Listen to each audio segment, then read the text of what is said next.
Terraforming Mars to the dice game. Okay. Take one. It's not great.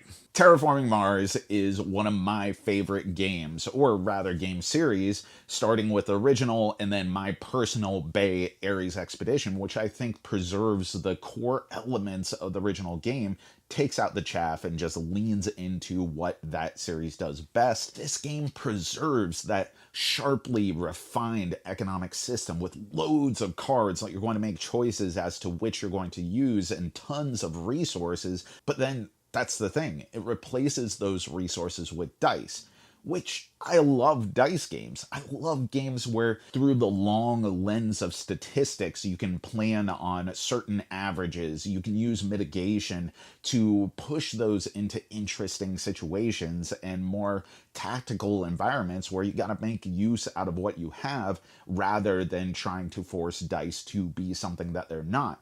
But that's where Terraforming Mars, the dice game, kind of loses the thread because it's not a more tactical game. You are doing essentially the same thing. It's just now you have dice that are in different colors for different categories, and each one has common, uncommon, and rare sides, which are various resources that are used for all the different cards.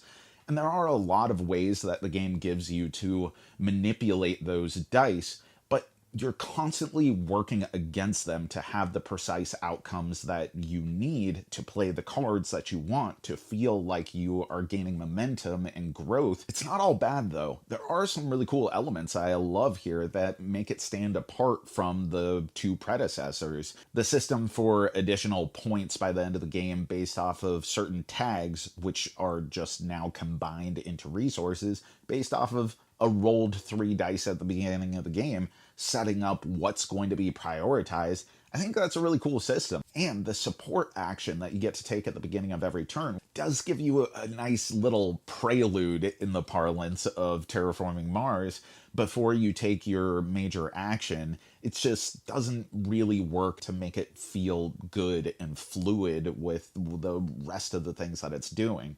From there, it doesn't really do anything interesting to elevate it above and beyond its predecessors in meaningful ways, particularly in comparison with what Ares Expedition did with its action system. So, in a system that I really wanted to like and expected to do some really interesting and fun things in being a poppier version of a system I already love, it more often than not sets roadblocks and frustrations in front of the things that make a Terraforming Mars great.